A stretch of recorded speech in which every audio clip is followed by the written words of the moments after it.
I am Nigel Reece, driver of this Ford Escort Mark 1. I'm David Reece. I navigate for Nigel. Right now I take part in the historic group of the Barbados Rally Club Championship and try to do as many events as possible. I ran and truly started with the Rally Club many years ago, marshalling. Then I got into actually running the stages myself and with a team, and I did that for, I would say, over 7 years. I'm vice chairman of the Karting Association.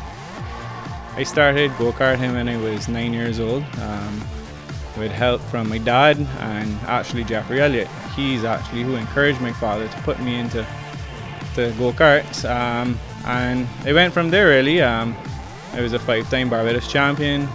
The majority of people who get into the sport have been followers of the sport of rallying. From the time I was 14 years old, Jeff called me and said, "Come and navigate for me. We're going to get you into rallying when you get your license." So it all went from there.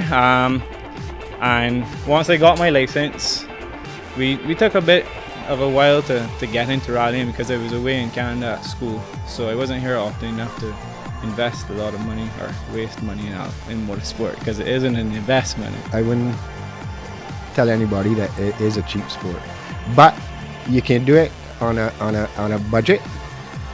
If you start out in a lower group.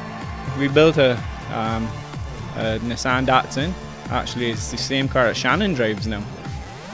So we built that and we started with Bushy Park, and we weren't too successful in the first event. The second event we were quite successful and ended up winning the handicap race at the end of that international meet. And we did 1 or 2 more years with the Datsun, but we had a bit of niggling problems. But I think by the time we were finished with that, we had actually got all the niggling problems finished and ended up selling it to Shannon.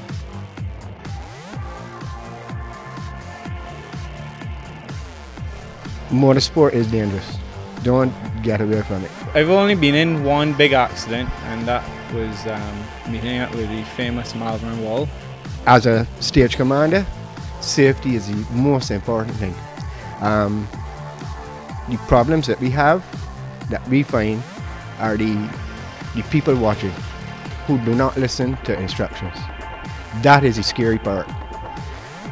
Sometimes you can't get them controlled, and that is where you have a car coming along 90, 100 miles an hour.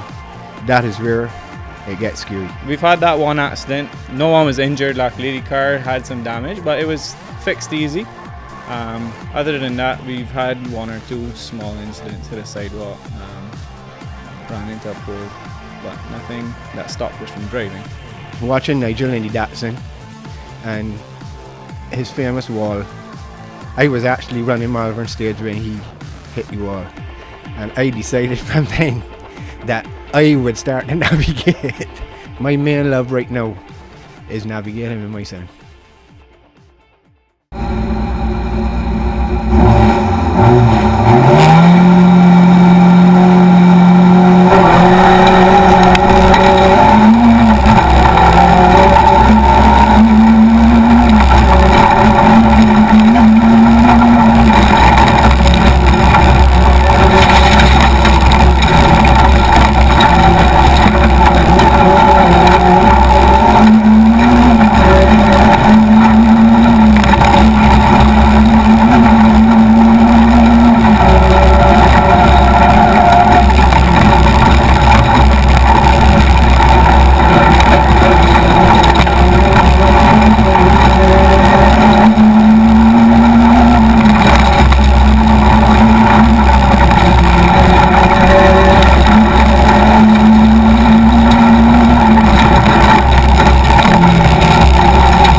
I had my cousin navigating with me from before. When I was with my cousin, it was sort of two young boys in a rally car, and it was show-off time. Dad started navigating with me when I got this car. Nigel said, Dad, he called me one afternoon, he said, Dad, I got a plan. I said, what's the plan? He said, you don't worry, you come with me. So we go up to Logan and wreck, because this car belonged to them. And by the time I got up there, I figured out what his story was going to be. So we went in, he looked at the car. I knew the car from before. I said, okay, what's the plan? He says, well, Dad, I have $5,000. We need $15,000 and more. So I said, well, I have 15. We can get the rest of it to cover the car. He says, you don't worry about that. I'll deal with money.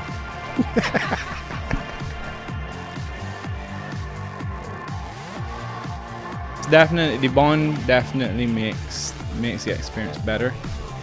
We stripped the car, we brought in parts, we put in a engine that we had, brought in all the parts for it to change it from front wheel drive to rear wheel drive, and enjoyed it immensely, working together, putting it up. With Dad in the car now, it's more about you get down to the nitty-gritty business of let's do this serious. Nigel is a very, very picky person. If it isn't done right, I gotta pull it back down and put it back up. Let's keep the car on the road, let's keep it clean, let's get fast times, but just keep the sport fun. So that was the fun of the whole thing. Jason did all the wiring for us, Jason King, and actually the car is a fantastic car now. At the end of the day, I don't go home crying if I don't win something, you know. We give each other a hug and we're happy at the end of every event once we finish.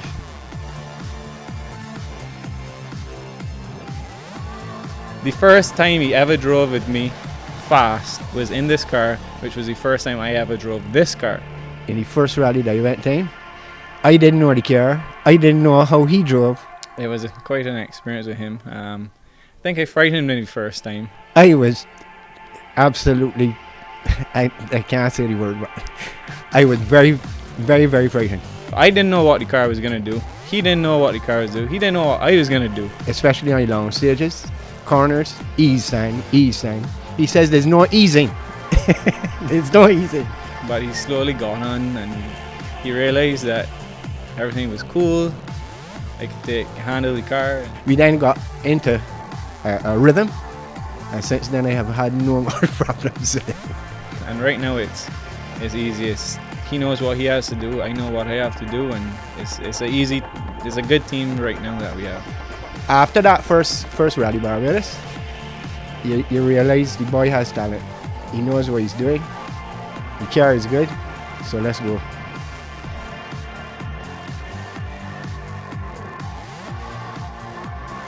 There are two types of adrenaline rush in rallying, that's the honest truth. The first adrenaline rush is actually being behind the wheel and the speed of the car. That's the biggest adrenaline rush. Calling the notes, you don't want to make a mistake.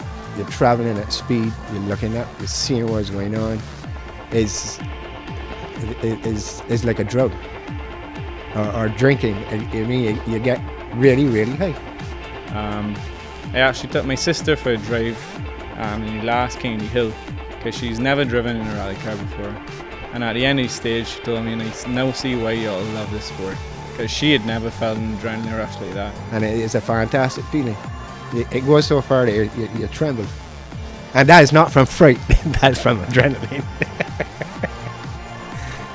And then for the Rally Barbados, then you get tens of thousands of people around. The people, the crowds, as Nigel was saying, for the driver and the navigator, that is another rush.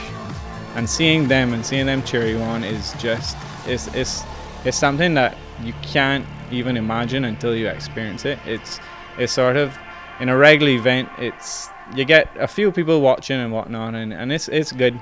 But to see the so many people, it enhances the whole experience, and it actually makes you try to drive even harder. So the adrenaline is definitely all around you. I just want to big up Adrenaline Sun, the website. They've done tons for rallying. I can continually see them doing stuff for us. and for many other people in rallying. And you should log on to Adrenaline Pulse. That's where we're going to be.